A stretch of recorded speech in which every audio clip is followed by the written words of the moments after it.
There was a Long Island teacher out in New York that decided to show kids pictures from the sharecropping era.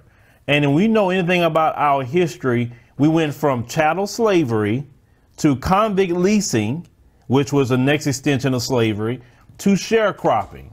It went in stages when it came to us as black people. So the teacher told them to look at those pictures and make captions on them. All the time during black people suffering.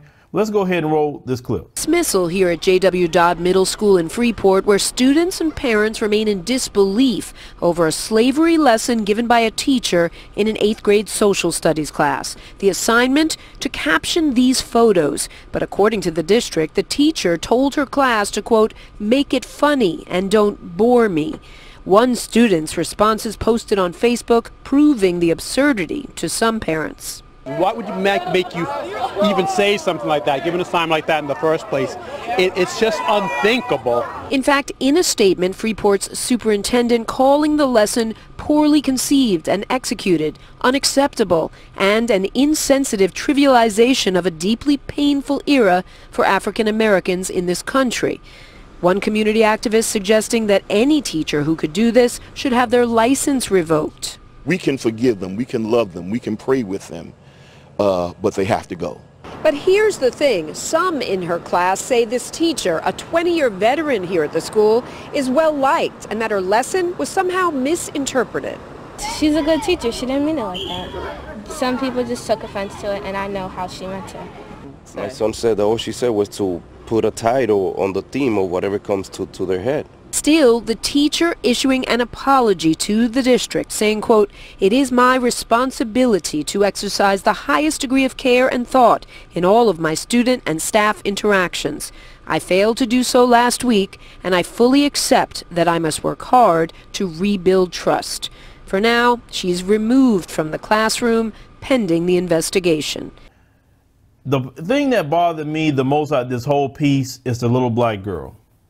The little black girl, to me, is a product of her parenting and her environment. See, one thing that the Jews do not allow people to do is disrespect them, their suffering, and they make sure to educate their children on that.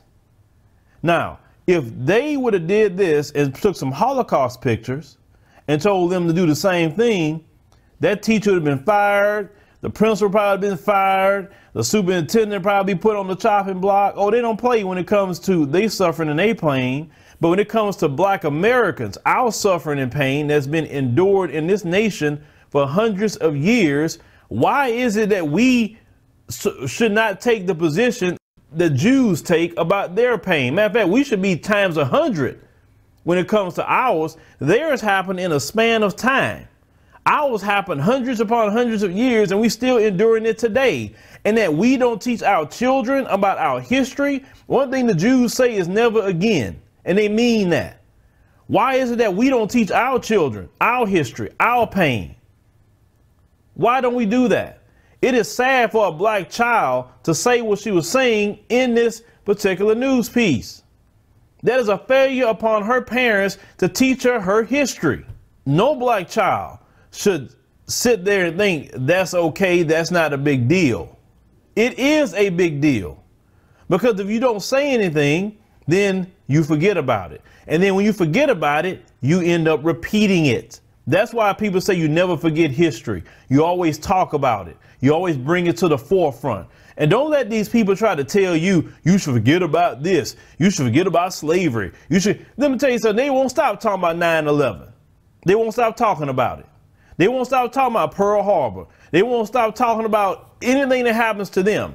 But when it happens to us, we should forget about it.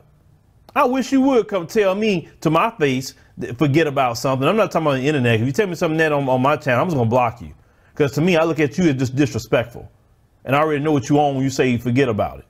I don't play that mess with none of y'all, no comment section or whatever. You won't catch Phil arguing with you about anything. You come over here with that mess, you're gone. That's how I feel about that.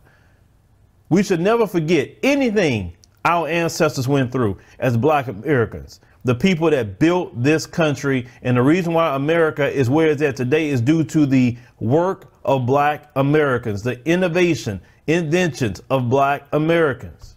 Because if you let them people tell it, they created everything, they did everything, and you did nothing. You was lazy after slavery. All of a sudden you became lazy. Yeah, you knew all the ways to build in this country, but you were lazy. You were lazy because you didn't want to work for them, or you wasn't working for them anymore. That's when you became lazy. That's quite funny. You want somebody to work for you and call somebody else lazy when they're not working for you. Work for yourself. Maybe you wouldn't have a quote unquote black problem if you picked your own cotton. You ever thought about that? But that's laziness, right? Don't allow anyone to make jokes out of our hurt and pain. Don't even allow people in our community to do it. They should be afraid to open their mouth about that. No different, they're afraid if you do that to the Jewish community. Black people got to get serious about our respect, because our biggest problem is we don't make people respect us. We don't.